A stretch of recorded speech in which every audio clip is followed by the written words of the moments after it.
नमस्कार दोस्तों, स्वागत है आपका। साथियों, आज हम बात करेंगे एक ऐसी शख्सियत के बारे में जिसने ना सिर्फ व्यापार की दुनिया में बल्कि लाखों दिलों में अपनी एक खास जगह बनाई है। जी हाँ, आज हम बात करेंगे भारत के महान उद्योगपति रतन नवल टाटा के बारे में। उनके जीवन और व्यक्तित्व से हमें बहुत कुछ सीखने को मिलता है। आज के इस वीडियो में हम रतन नवल टाटा के जीवन से मिलने वाली 10 अनमोल सीख को इस वीडियो के द्वारा आपके समक्ष साझा करेंगे। वीडियो को शुरू करते हैं।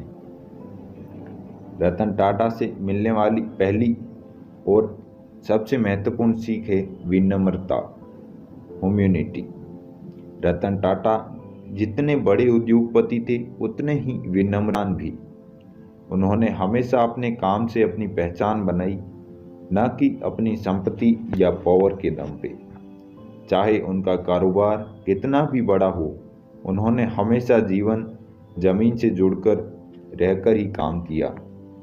उनका मानना था कि जो इंसान विनम्र होता है वह जिंदगी में कभी नहीं हारता। विनम्रता न केवल आपकी पहचान बनाती है बल्कि दूसरों के दिलों में आपकी इज्जत और जगह भी बनाती है। रतन टाटा कभी अपने बारे में बड़ी बड़ी डींग नहीं हाँकते थे, न ही अपनी संपत्ति का दिखावा करते थे। एक सरल स्वभाव के धनी थे रतन टाटा।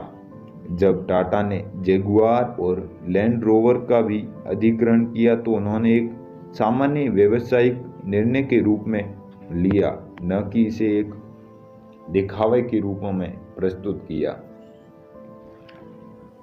रतन टाटा से सीखने योग्य दूसरी बात नवाचार और जोखिम लेने की हिम्मत।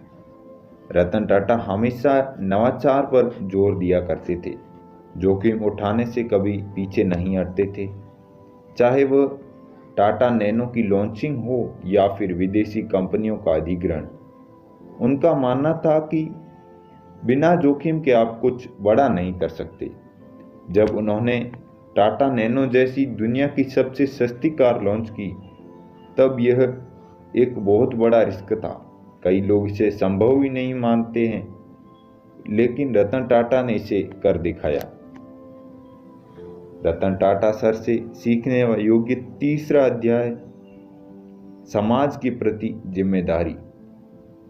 रतन टाटा का मानना था कि एक व्यवसाय का मकसद सिर्फ मुनाफा कमाना ही नहीं होता, बल्कि समाज के प्रति भी उनकी जिम्मेदारियां होती है।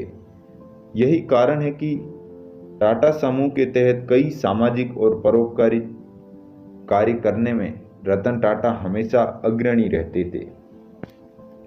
टाटा ट्रस्ट के माध्यम से रतन टाटा ने समाज में शिक्षा, स्वास्थ्य और ग्रामीण विकास में करोड़ों रुपए का योगदान देकर समाज सेवा की ओर अपना रुख अपनाया।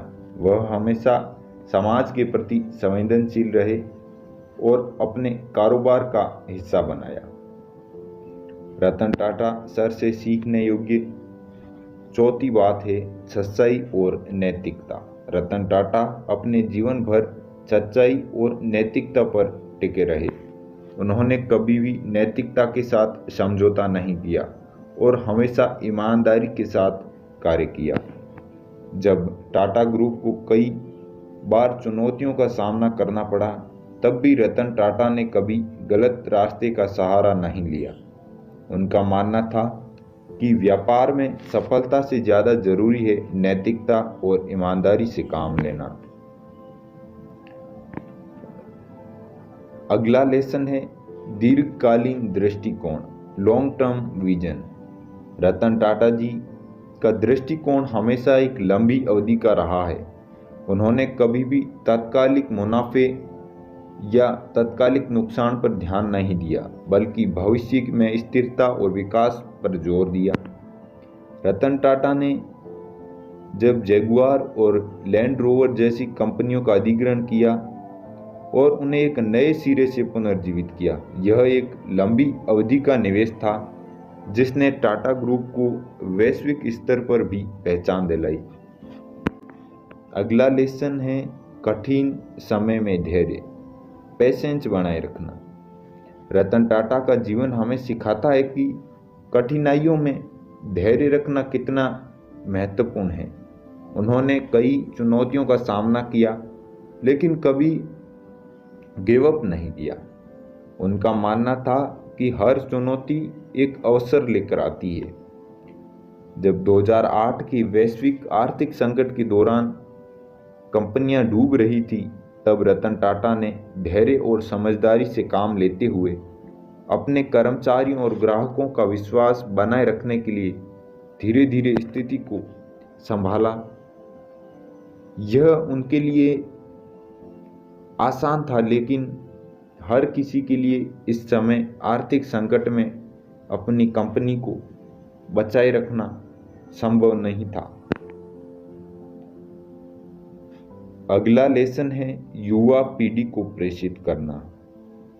रतन टाटा जी हमेशा से ही युवाओं को के प्रेरणा स्रोत रहे हैं। उन्होंने नए विचारों का हमेशा स्वागत किया और युवाओं को आगे बढ़ने का अवसर प्रदान किया है। टाटा ग्रुप में कई महत्वपूर्ण पदों पर युवाओं को मौका दिया गया। रतन टाटा का मानना था कि एक नई सोच और ऊर्जा किसी भी कंपनी को या किसी भी राष्ट्र को नई ऊंचाइयों तक पहुंचा सकती है। रतन टाटा का अगला लेसन है विनम्र नेतृत्व, हम्बल लीडरशिप। रतन टाटा के नेतृत्व की सबसे खास बात यह थी कि वह हमेशा विनम्र रहते। उन्होंने कभी खुद को सबसे बड़ा या शक्तिशाली नहीं समझा। वह अपनी टीम और कर्मचारियों के साथ मिलकर धरातल पर काम करते थे, न कि उनके ऊपर हुकूमत चलाते थे। रतन टाटा को एक बार उनकी कंपनी के एक कर्मचारी ने मेल किया और वह उनसे मिलना चाहता था। रतन टाटा ने तुरंत उस कर्मचारी से मुलाकात की और उसकी बातों को ध्यान से सुना।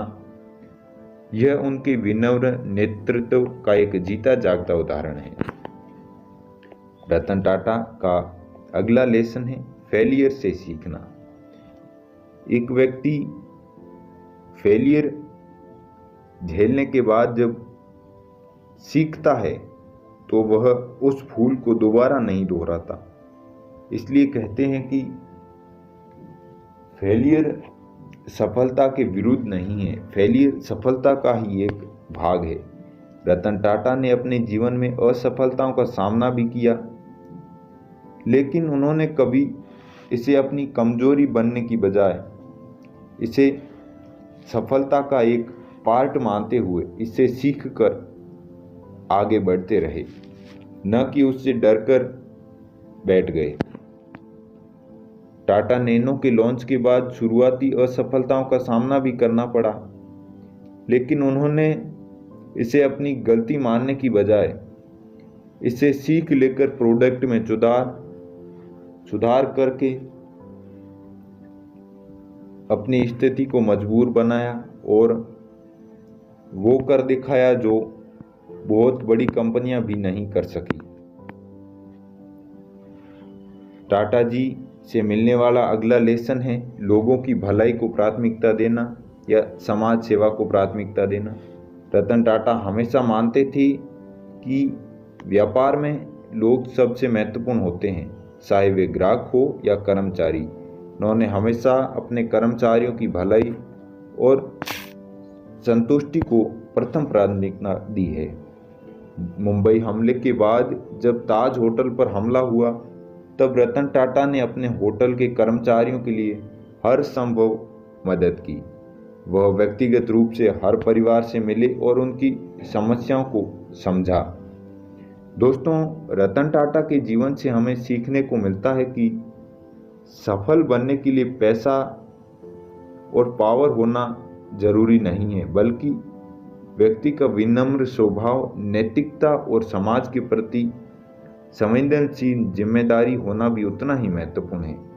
अगर आप भी अपने जीवन में इन्हें अपनाते हैं तो आप यकीनन न सिर्फ एक अच्छे इंसान बनेंगे बल्कि समाज में आपकी एक अलग ही पहचान बनेगी।